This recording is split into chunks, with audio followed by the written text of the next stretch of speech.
मंडळी, लग्नानंतर होईलच प्रेम या मालिकेचा आजचा म्हणजे 26 ऑक्टोबरचा भाग तुम्ही बघत आहात. कालच्या भागात तुम्ही पाहिलं की जीवा आणि महाजनी काकांनी मिळून एक जबरदस्त प्लॅन रचलाय. त्यांनी या इन्व्हेस्टरला धमकी दिली आहे की ही जागा ऑलरेडी सरकारने विकत घेतली आहे आणि ज्याने जागा तुम्हाला विकली त्याला हे आधीच माहिती असणार आहे, असं त्यांनी आज चांगला पोबारा केलाय बरं का. आज काय झालंय ते बघा. आणि आजच्या एपिसोडचं मुख्य आकर्षण म्हणजे काव्य आणि रम्याचा संवाद, जो त्यांनी थोडाच दाखवला पण छान दाखवलाय. तर बघा, लग्नानंतर होईलच प्रेम या मालिकेचा आजचा रिव्ह्यू. हे सगळं जरा मागवून दाखवलं त्यांनी सुरुवातीला. महाजनी काका जरा ओव्हर कॉन्फिडंट झालेले असतात ना. आता ते म्हणतात, कोण आहे मी? भास्करला शंका येते आणि म्हणतो, काय, कोणाशी बोलताय तुम्ही? कोण आहे तुम्ही? आता लगेच हे महाजनी काका त्यांचं वाक्य पलटवत म्हणतात, अहो कोण आहे मी हे तुम्हाला दाखवलंय ना पुराव्यानिशी. त्यावरती हा दुसरा इन्व्हेस्टर आहे ना, तो राजन, तो म्हणतो, अहो साहेब, तुम्हाला आम्ही सांगितलंय ना जागेबद्दल. महाजनी काका म्हणतात, कसं आहे, काय आहे, तुम्हाला सगळं सांगितलंय आम्ही. सरकारने ही जागा रिव्हर्स केल्याचे पेपर आहेत, नीट वाचून घ्या. महाजनी काकांना ते पेपर या इन्व्हेस्टरला दाखवले, टकलू इन्व्हेस्टरला. त्याने ते बघितलेत. आता मात्र महाजनी काका भास्करला पण ते पेपर देतात आणि आता यांचा प्लॅन जबरदस्त वर्क झालाय. पण महाजनी काका आता जरा जास्तीचा डायलॉग बोलून जातात. मी जे सांगतोय ते खरं आहे आणि मला इतरांसारखे छक्के पंजे येत नाही. तिकडनं जीवा म्हणतो, सर सर सर, इकडनं बोलू नका, अहो असं काही सांगू नका, इनडायरेक्टली हिंट देऊ नका. मगाशी घाबरला होतात ना महाजनी काका, आता कशाला एवढे ओव्हर कॉन्फिडंट होत आहे? जीवाने असं म्हटल्यावर महाजनी काका विचार करतात, हे पेपर खोटे आहेत हे या दोघांना कळणार तर नाही ना. आता महाजनी काका त्यांच्या चेहऱ्यावर भीती नाही जाणवू देत. भास्कर त्यांच्याकडे बघत असतो. आता महाजनी काका म्हणतात, वाचले का पेपर? आणखीन काही प्रश्न आहे का? जीवा तिकडनं म्हणतो, अहो महाजनी काका, अहो असं काय करताय? पायावर कुऱ्हाड मारणं ऐकलं होतं, पण तुम्ही कुऱ्हाडीवर पाय ठेवताय काका, शांत व्हा ना. आता भास्कर म्हणतो, माझा एक प्रश्न आहे. महाजनी काका म्हणतात, तुमच्या प्रश्नांना उत्तर द्यायला मी बांधील नाही आहे. महाजनी काकांनी छान ॲक्टिंग केली आहे. आता महाजनी काका पुढे म्हणतात, सरकारने मला जो कागद तुम्हाला द्यायला सांगितला तो देण्यापर्यंत माझी ऑथॉरिटी आहे आणि या पेपरमध्ये तुमच्या सगळ्या प्रश्नांची उत्तर आहेत ना. तो इन्व्हेस्टर म्हणतो, हो सर, आम्ही वाचलायत. आता महाजनी म्हणतो भास्करला, तुम्ही वाचलं का हो? मग ऐका, आता ही जागा पुढच्या 2 दिवसात तुम्हाला रिकामी करावी लागणार आहे. हे ऐकल्यावर तो इन्व्हेस्टर घाबरतो. इकडनं जीवा एकदम सॉलिड कॉन्फिडंट होतो फोनवर. आता तो भास्कर म्हणतो, काय सांगताय तुम्ही, 2 दिवसात? इन्व्हेस्टर म्हणतो, अहो नाही हो, 2 दिवसात कशी जागा रिकामी करणार आम्ही? कोट्यवधी रुपये देऊन मी जागा विकत घेतली आहे, माझं नुकसान होईल हो. महाजनी काका त्या इन्व्हेस्टरला म्हणतात, ही जागा तुम्हाला कोणी विकत घ्यायला सांगितली? इन्व्हेस्टर म्हणतो, ह्या माणसाने. तो भास्करकडे बघतो आणि सांगतो. आता महाजनी काका म्हणतात, भोगा तुमच्या कर्माची फळं. अहो हा माणूस हुशार दिसतो, याला आधी खबर लागली असणार, म्हणूनच त्याने तुम्हाला ही जागा विकली आहे. आता मात्र तो इन्व्हेस्टर भास्करवर चिडतो आणि म्हणतो, काय रे भास्कर, तुझ्या सांगण्यावरून मी ही जागा विकत घेतली आणि तुला या गोष्टी माहीत होत्या ना? भास्कर म्हणतो, नाही रे बाबा, मला काही माहिती नव्हतं. मी सगळे प्रॉपर्टीचे पेपर पाहिले होते आधी, मला नव्हतं माहिती इथे हॉस्पिटल वगैरे तयार होणारे. खोलात जाऊन तुला चौकशी करता येत नव्हती का? तो इन्व्हेस्टर आता या भास्करला बोलतो. आता दोघांमध्ये भांडणं लागलेले असतात. आता तो इन्व्हेस्टर म्हणतो, माझंच चुकलं भास्कर, तुझ्यावर विश्वास ठेवला मी. इतक्या वर्षापासून तू या फील्डमध्ये म्हणून मी तुला काही विचारपूस केली नाही, तू माझ्यावर उलटतोयस. आता जीवा तिकडनं विचार करतोय मनात, आता कळेल या दोघांना दुसऱ्याची फसवणूक केल्यावर काय होतं. आता महाजनी काकांना तो फोनवर म्हणतो, काका आता मुद्द्याचं बोला. आता लगेच महाजनी काका उभे राहतात आणि म्हणतात, आता सरकारी माणसासमोर भांडू नका, पण मला एक गोष्ट कळली आहे, तुम्ही या जागेची बोली लावून टाका आणि ती जागा कोणाला तरी विकून टाका. म्हणजे कसं की तुम्ही या टेन्शनमधून बाहेर पडाल, विकत घेणारा बघून घेईल ना काय करायचंय ते. आता मात्र ही थिणगी टाकल्यानंतर हा इन्व्हेस्टर एकदम काय म्हणतात चवताळलाय. महाजनी काकांनी सल्ला दिल्यानंतर तो इन्व्हेस्टर लगेच म्हणतो भास्करला, आता मी तर ही जागा विकणारच आहे. पण भास्कर म्हणतो, नाही रे राजन, ही जागा विकू नकोस, मला त्या नंदिनीला आणि जीवाला अद्दल घडवायची आहे. आता मात्र महाजनी काका या दोन्ही बोक्यांचे भांडणं एन्जॉय करताय बरं का. आता तो भास्कर म्हणतो, अरे जागा नको विकूस रे, अरे मला बदला नाही घेता येणार त्या दोघांचा. मग आता तो इन्व्हेस्टर म्हणतो, ए बाबा, तू आणि तो जीवा आणि ती नंदिनी वाटेल ते करा, काय करायचं ते करा, माझा काय संबंध आहे? माझे कोट्यावधी रुपये तुझा इगो सॅटिस्फाईड करायसाठी आहेत का? ते काही नाही, मी आजच पेपरला जाहिरात देणारे, पॅम्पलेट पण वाटणारे. आता या आनंद निवासची मी बोली लावणारच. आणि आता तो महाजनी काकांना म्हणतो, थँक्यू सो मच, तुमच्यामुळे मला हे एवढं मोठं कारस्थान कळलंय. आता मात्र जीवाचा प्लॅन आतापर्यंत व्यवस्थित वर्क झालाय बरं का प्रेक्षकांनो. आता इकडनं जीवा विचार करतो, येस मला जसं वाटत होतं तसंच झालंय, yes yes great job sir. पण आता टेन्शन आलं ना जीवाला. म्हणजे आता जो प्रश्न आपल्या प्रेक्षकांच्या मनात आहे तोच प्रश्न जीवाच्या मनात आलाय. आता ही कोट्यावधीची जागा आहे, आनंद निवासची कोट्यावधीची बोली लागली, तर ही जागा मी विकत कशी घेऊ, कुठून पैसे आणू, हा खरा मुद्दा आहे प्रेक्षकांनो. आता जीवा एवढे पैसे कुठून आणणार. पण मला असं वाटतंय की जसं या भास्करने जीवाला फसवलं ना, एक्झॅक्टली तसंच जीवा काहीतरी फ्रॉड पेपर तयार करून त्या भास्करलाही फसवेल, असा एक माझा अंदाज आहे. तुमचा अंदाज काय आहे तो कमेंट सेक्शन मध्ये नक्की कळवा. आणि आज ना प्रेक्षकांनो त्यांनी अगदी 18 मिनिटाचा एपिसोड दाखवला बरं का. रविवार असल्या कारणाने बहुतेक, आणि कदाचित जास्ती जाहिराती असतील म्हणूनही, पण माहित नाही. आज 18 मिनिटाचाच एपिसोड झालाय. आता नंदिनी स्वयंपाकघरात जात असते, कढी उकळते म्हणून गॅस बंद करायला. मानिनी म्हणते, अगं कुठे चाललीस नंदिनी. नंदिनी म्हणते, आई कढी उकळते ना. मग मानिनी म्हणते, अगं कढी काय म्हणतेस, अगं एवढा घमघमाट सुटलाय, कसली बटाट्याची कोलंबी काहीतरी केलंय तिने, मानिनीने, ते ती सांगत असते नंदिनीला. मग नंदिनी म्हणते, सॉरी आई मला कळलं नाही. मग लगेच नंदिनी म्हणते, अहो आई आपण तर कढी करणार होतो ना. मग मानिनी म्हणते, अगं हो बाई ठरवलं होतं आपण, पण काय आहे ना तुझ्या सासऱ्याचा फोन आला ना, त्यांना सांगितलं मी कढी भाताचा बेत आहे, पण त्यांचं तोंड वाकडं झालं असणार आहे बघ. मला फोनवर पण कळलं हा नंदिनी. त्यांनी लगेच मला काय म्हटले तुला माहिती आहे का, की मला एक काम आठवलंय, मी जेवायला येणार नाही असं बोलत होते तुझे सासरे. पण जेव्हा मी त्यांना हा बेत सांगितला ना तेव्हा लगेच म्हणाले, अगं काम काय चालतच राहणार, येतो लवकर येतो मी. म्हणजे नॉनव्हेज रेसिपी केल्यावरती विक्रम खुश झाले असं काहीतरी या मानिनीला सांगायचंय. हे सगळं मानिनी नंदिनीला का सांगते, तर तिला असं म्हणायचंय की आपल्या माणसाला आपण ओळखायला लागलो ना की अंतर्बाह्य ओळखायला लागतो. न सांगता सवरता पण आपल्या माणसाच्या मनात काय आहे ते कळतं. नंदिनी म्हणते, आई हे सगळं ठीक आहे, पण तुम्ही हे सगळे लाड करताय ना त्यामुळे तुम्हालाच त्रास होतो. तर असो, हे तुम्ही काय करताय आई. मग आता मानिनी म्हणते, अगं बाई सगळी यादी करते ना, आता दिवाळी जवळ आली बाई, फराळ करायला हवा ना. पण नंदिनी यावर्षी तुम्हा दोघींची पहिली दिवाळी आहे बरं. तशा तुम्ही दोघी बिझी असतात म्हणा, तुला काम असतं, काव्याला अभ्यास असतो, मदतीची तशी अपेक्षा नाहीये बरं का. पण कसं आहे ना, या घरात राहून तुला कळलं असेल की आपल्या घरातले देशमुख कसे खादाडे आहेत. तेवढ्यात काव्या येते तिथे. मानिनी तिलाही आवाज देत म्हणते, ये ना काव्या, अगं काय 5 मिनिटाचा ब्रेक घेणार होतीस ना, घेतला नाहीस का. काव्या म्हणते, अहो काय आहे ना चॅप्टर कम्प्लीट करायचा होता म्हणून. मानिनी म्हणते, बसते का गं थोड्या वेळ, तुझा चॅप्टर कम्प्लीट झाला असेल तर बस गप्पा मारायला. आता काव्या तिथे बसते तेव्हा मानिनी तिलाही सांगते बरं का. मानिनीचं कसं आहे, गोड गोड बोलून बरोबर सुनांना कामाला लावते हा ती. बघा आता कशी बोलते.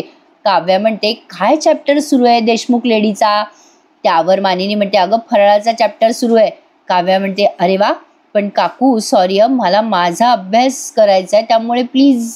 आता लगेच मानिनी म्हणते, अगं मदतीची अपेक्षा नाहीये, पण खायची मदत करशील का. नंदिनी म्हणते, अगं आई आत्ताच म्हणायला काव्या की तुझी जर अभ्यासाची गडबड असेल तर तुला मदत करायची गरज नाहीये.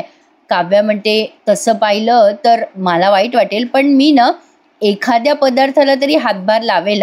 मानिनी म्हणते, बरं बाई हरकत नाही, कोणता पदार्थ करशील तू. मग आता काव्या म्हणते, तसं आपण इथे काय काय करणार आहे. अरे देवा प्रेक्षकांनो, मानिनीने भयंकर मोठी लिस्ट सांगितली आहे बरं का. आता मानिनी म्हणते, आपल्याकडे 2 प्रकारचे चिवडा, लाडू, चिरोटे, चकल्या, शंकरपाळे होतात. मग काव्या म्हणते, बापरे एवढं सगळं करायचंय. मानिनी म्हणते, अगो करावेच लागतात. रव्याचे पाकातले लाडू ह्यांना आवडतात, बेसनाचे लाडू मिथून भाऊजींना आवडतात, पार्थ आणि जीवा म्हणजे चकली चिवडा यावर भर असतो. शंकरपाळे पिहू आणि श्रेया खातात, आणि आपल्या मंजूताईंना ओल्या नारळाच्या करंज्या त्यांना आवडतात मंजूताईंना. आता काव्या विचारते, चिरोटे कोण खातं मग. मग लगेच ही मानिनी म्हणते, अगं मी आणि वसुताई आम्हा दोघींना चिरोटे आवडतात. हा सगळा पदार्थ करावाच लागतो बाई. मग आता वसुआत्याचं नाव घेतल्यामुळे थोडंसं खटकतं काव्याला, पण तरी नंदिनी म्हणते, आई तुम्ही टेन्शन नका घेऊ, तुम्हाला हवी ती मदत करू हा आम्ही, तुम्ही फराळाला काही एकट्या नाही आहात. मानिनी म्हणते, करा ग बाई करा, तुमच्या पद्धतीने जेवढी मदत होईल तेवढी करा. अगं तुमचा हातभार लागला तर बरंच आहे. काय तुमच्या नवऱ्यांचं नाही, तुमच्या नवऱ्यावर असलेलं प्रेम जरा उतरेल की त्या फराळात. काही झालं की मानिनी मुद्द्यावरच येते डायरेक्ट. तर असो, आता दोघी जणी जरा अशा वेगळाच चेहरा करतात. मानिनी म्हणते, काय झालं लाजलात का काय दोघी. नाही तसं तर या सगळ्यामध्ये माझ्या दोन्ही सुना माझ्यासोबत आहेत याचा मला खूप खूप आनंद आहे. नंदिनी म्हणते, आई, आमच्या जुन्या आई आम्हाला परत मिळाल्या याचा किती आनंद होतोय काय सांगू. काव्या म्हणते, बरं चला चला, माझा ब्रेक संपला, मी पाणी भरायला आले होते, मी आता अभ्यासाला बसतीये. आता लगेच मानिनी म्हणते, हो बाई जा जा. आता मानिनी नंदिनीला सांगते, अगं ए नंदिनी बाई, मी जरा जास्तीचा फराळ करणार आहे बरं, म्हणजे फराळ तुला आनंद निवासला पण घेऊन जाता येईल. आनंद निवासचं नाव काढल्यावर आता नंदिनीला ते खटकतं. तर असो, आता पुढच्या सीन मध्ये महाजनी आणि जीवा या दोघांचा सीन त्यांनी दाखवलाय. आता जीवा महाजनी काकांचं सॉलिड कौतुक करतोय फोनवर. जीवा महाजनी काकांना म्हणत असतो, जमलं सर, पक्क जमलं तुम्हाला. त्यावरती आता ते महाजनी काका म्हणतात, अरे चंद्रकांत सरपोतदार म्हण बाबा. जीवा म्हणतो, करेक्ट आहे करेक्ट, पण काका काय ऍक्टिंग करता हो तुम्ही, पाहण्यासारखं काम होतं तुमचं, जबरदस्त.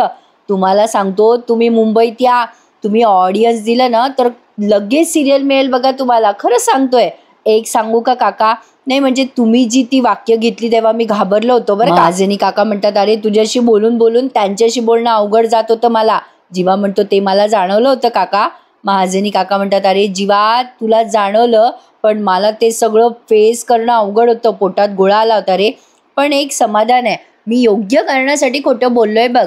आनंद निवास नंदिनीकडेच असायला हवा रे जीवा. नाही, तीच आहे जी त्या वास्तूचा आनंद फक्त टिकवणार नाही तर ती वाढवेल नक्कीच. आणि तुला सांगतो, तिथल्या माणसांच्या चेहऱ्यावर जे तेज आणि सुख आहे ना, ते फक्त आणि फक्त नंदिनीमुळे, हे मला बघता क्षणीच जाणवलं होतं. तुला सांगतो जीवा, आईचं जेवढं मुलांवर जीव असतो ना, जेवढं प्रेम असतं ना, तेवढा जीव तिचा आनंद निवासवर आहे आणि तिथल्या माणसांवर आहे. आता जीवा म्हणतो, हो ना काका, एक्झॅक्टली हीच फिलिंग मला येते. नंदिनीला जेव्हा बघतो ना तेव्हा मला कळतं, पण तिच्या हातनं तो आनंद निवास गेलाय हो, तिला खूप त्रास होतोय. मग लगेच हे महाजनी काका म्हणतात, बाबा, तिचा आनंद कोणी हिरावून घेत असेल तर तिचा जीवा कसा सहन करेल, नाही का. जीवा म्हणतो, हो सर, करेक्ट बोललाय तुम्ही, थँक्यू सो मच सर, तुम्ही माझ्यासाठी खूप काही केलंय आणि नंदिनीसाठी सुद्धा, it's all lot to me. त्यावर महाजनी काका म्हणतात, अरे बाबा, तुझ्या हातची पाणीपुरी माझ्यासाठी भरपूर आहे बरं का. तुला सांगतो, म्हणजे त्या दिवशी, अरे घरात मला त्या दिवशी चोरून शिरावं लागलं. अरे तिला माहिती नव्हतं ना आपण हे सगळं प्लॅन करतोय. तेवढ्यात आता जीवा म्हणतो, अहो आमच्याकडे हीच परिस्थिती आहे, मी पण हिला सांगितलं नाहीये ना. आता जेव्हा जीवा असं बोलतो तेव्हा नंदिनी येते आणि म्हणते, काय माहिती नाहीये मला. जीवा गडबडतो, कारण त्याला त्याचा प्लॅन नंदिनीला सांगायचा नाहीये ना, नंदिनीसाठी हे सगळं सरप्राईज आहे. तो लगेच म्हणतो, हा हा हा, बरं बरं, ठीक आहे ठीक आहे. महाजनी काकांशी आता बोलायचं तो नाटक करतोय, कारण त्याला नंदिनीशी, म्हणजे नंदिनीला सांगायचं नाहीये की तो महाजनी काकांशी बोलतोय म्हणून. नंदिनी येऊन विचारते, अहो कोणाशी बोलताय, हसून खेळून बघू द्या बरं मला, कोण आहे फोन. जीवा गडबडून म्हणतो, बरोबर आहे सर, चला चला ठेवतो फोन, महांगले सर, फोन ठेवतो. आता ऐन वेळेवर काहीतरी वेगळंच नाव घेतल्यामुळे महाजनी काका म्हणतात, अरे असं काय करतो, माझं नाव तर सरपोतदार आहे ना. जीवा म्हणतो, हो हो हो हो, बरोबर आहे, करेक्ट आहे तुमचं. आता लगेच हे महाजनी काका म्हणतात, अहो जीवा, असे काहीतरी वेगळे वेगळे नाव घेऊ नका, एक तर नाव लक्षात ठेवायचा माझा गोळ आहे ना. जीवा म्हणतो, हो सर, कळलं मला, bye bye bye bye. Nandini आल्यामुळे जीवा गडबडतो. आता फोन ठेवून देतो तो, आणि महाजनी काका पण फोन ठेवून देतात. आता नंदिनीला एवढी क्युरियोसिटी आहे की विचारू नका. असतेच म्हणा, प्रत्येक बायकांना क्युरियोसिटी असते, उत्सुकता असते की आपला नवरा एवढा हसून खेळून कोणाशी बोलतोय. नंदिनी म्हणते, काय चाललंय तुमचं, कोणाशी बोलत होता इतक्या हसून खेळून, काय चाललंय काय जीवा. आता जीवा म्हणतो, अगं असे कमरेवर हात ठेवून तू उभी आहेस नंदिनी, अगं नंदिनी, तू रुसलेल्या रुक्मिणीसारखी दिसतेस बरं. नंदिनी म्हणते, काय हे सगळं जीवा, तुम्ही कोणाशी बोलताय, मला सांगितलं नाही. जीवा म्हणतो, चल मला झोपू दे बरं, मला उद्या महत्वाचा दिवस आहे. नंदिनी म्हणते, माझ्या प्रश्नाचं उत्तर नाही दिलं तुम्ही, झोपू नका. जीवा, मला सांगा ना तुम्ही कोणाशी बोलत होता. पण जीवा तिला मोठ्यानं गुड नाईट असं म्हणतो आणि झोपून जातो. पण नंदिनीला टेन्शन आलंय ना आता, ती विचार करते, बापरे, जीवाच्या मनात चाललंय तरी काय, देवा आधी खूप काही पणाला लागलंय, आता ही शांतता पणाला लागली नाही म्हणजे झालं. असं ती देवाजवळ प्रार्थना करते आणि म्हणते की जीवाकडनं आता कुठलीच चूक नको व्हायला. जीवा आता झोपायचं नाटक करत असतो. नंदिनी झोपल्यानंतर जीवा आता मनाशीच म्हणतो, देवा, माझ्या नंदिनीचं सुख मी तिला परत देणार आहे आणि तिचा आनंद निवास मी परत मिळवणार आहे. नंदिनी, तू आता उद्या बघशीलच. प्रेक्षकांनो, येणारा एपिसोड खूप उत्सुकता घेऊन येणार आहे, यात काही शंका नाही आहे. आजचा एपिसोड जरा सोसो होता बरं का, रविवार असल्या कारणाने. सकाळ झाली आहे आणि सकाळी सकाळी पार्थ देशमुख उठले आहेत. या सीनमध्ये तुम्ही बघतायत की आता पार्थ काव्याने लिहिलेली चिठ्ठी बघतो. उठल्या उठल्या त्याच्या उशाशी तिथे ठेवलेली असते ती चिठ्ठी. त्यात लिहिलेलं असतं काव्याने, मी गच्चीवर अभ्यास करायला चालली आहे, उगाच हालचाल जास्ती करू नका, कारण तुम्हाला डॉक्टरांनी हालचाल करायला सांगितली नाहीये. पार्थ विचार करतो, अच्छा मला त्रास होऊ नये यांना शोधायसाठी म्हणून चिठ्ठी लिहिली वाटतं. किती काळजी आहे या मांजरीला माझी, असा तो मनाशीच चिठ्ठी वाचून हसत असतो आणि विचार करतो, कमाल आहे. पण याच अधिकाराने तुमच्या हातची छान सिनेमन कॉफी द्या ना काव्या मला बनवून, असं तो मनातल्या मनात विचार करतो की किती छान अधिकार गाजवताय काव्या. तेवढ्यात आता कॉफीचा एक मग समोर येतो आणि तो मग घेऊन येते रम्या. या सीनची तुम्ही वाट बघताय ना, तर बघा. आता रम्या म्हणते, काय रे पार्थ, एवढा का शॉक झालाय, यापूर्वी मीच कॉफी आणायची ना तुझ्यासाठी. थोडी नंतर येते प्रेक्षकांनो तिथे, पण आता आधी पार्थ म्हणतो या रम्याला, तू आधी माझ्यासाठी कॉफी आणायचीस ग रम्या, पण हा कॉफी आणणारा तुझा हा हात आमच्या सुखाचा गळा दाबेल असं वाटलं नव्हतं. आता ही रम्या म्हणते, असं का बोलतो पार्थ, मी तुझ्यासाठी केलं ना सगळं, यावरून मी तुझ्यासाठी काहीही करू शकते, तुला का कळत नाहीये. जीवा म्हणतो, रम्या तुला माझ्या प्रेमाचा उजेड हवा म्हणून माझ्या घराला जाळायला निघालीयस का, तू जे काही केलंयस ना ते. आता लगेच रम्या म्हणते, काय रे पार्थ, मी तुझी कोणी नाहीये का. आता लगेच पार्थ म्हणतो, झालं का तुझं बोलून, जा आता तू इथून. पण आता रम्या तिथून जाणार तेवढ्या तिथे येते काव्या. जाते मी असं म्हणते ती, आणि आता ती ते कॉफीचा मग खाली ठेवते तेव्हा काव्या येऊन म्हणते, रम्या. रम्या आता जाता जाता टोमणा मारत असते पार्थला की तुला काय हवंय ना पार्थ, ते मलाच कळतं, उगाच त्या काव्याकडून अपेक्षा करू नको. पण पार्थही तिला म्हणतो की रम्या ती कॉफी घेऊन जा तू बनवलेली, जर काव्या माझ्यासाठी स्वतःचा हात जाळू शकतात तर त्या कॉफी बनवू शकतात, सिनेमन कॉफी तर नक्कीच बनवू शकतात. आता लगेच रम्या म्हणते, मी पण बरंच काही केलं पार्थ तुझ्यासाठी, देवासमोर उभी होते मी, अरे अन्न पाणी सोडलं होतं मी, तरी सुद्धा तिच्यावर जीव लावण्या इतकं तिनं काय केलं रे, अरे हातावर दिवा घेतला म्हणजे मोठा तीर नाही मारला तिने, पार्थला मंगळसूत्र बांधलं म्हणजे बायको होता येतं असं नाहीये, आधी तो धागा बांधण्याआधी मनापासून नवरा म्हणून त्या माणसाला स्वीकारावं लागतं. असो, मी कशाला त्याच गोष्टी बोलू, आणि त्याला काही बोलण्याला अर्थ पण नाहीये. आता तू कॉफी पिऊन घे, थंड होईल. आता काव्या म्हणते, उचल का ती कॉफी रम्या. रम्या म्हणते, काय बोललीस काव्या. काव्या म्हणते, ती कॉफी उचलायची आणि काव्या माझ्याशी नीट बोल ग. काव्या म्हणते, तुझ्यासारख्या लोकांशी काव्या अशीच बोलते, आणि लक्षात ठेव, इथून पुढे मी नसताना जर तू या खोलीत आलीस तर तुझी ही कॉफी तुझ्याच डोक्यावर उपडी करे ना, लक्षात ठेवायचं रम्या. आता काव्या जेव्हा अशी अधिकाराने बोलते तेव्हा पार्थ लई भारी खुश होऊन गेलाय. काव्या म्हणते, चल चल उचल तो कॉफी मग आणि निघ इथून रम्या. रम्याची बोलतीच बंद केली काव्याने. आता रम्या खूप इन्सल्ट फील करते बरं का, पार्थकडे बघते आणि निघून जाते ती कॉफी घेऊन. आता पार्थ विचार करतो, वा काव्या सॉलिड जलस झालेल्या दिसत आहेत रम्यामुळे. आता काव्या पार्थला हसताना बघते आणि चिडून म्हणते, काय झालं दात काढायला तुम्हाला देशमुख, तुम्हाला सांगते देशमुख, मला ही रम्या आपल्या रूममध्ये आलेली नकोय, आणि तिने तुमच्या आजूबाजूला अजिबात फिरकायचं नाही देशमुख, आली मोठी सिनेमन कॉफी करणारी. पार्थ म्हणतो, ओ तुम्ही धमकवताय काव्या का सांगताय.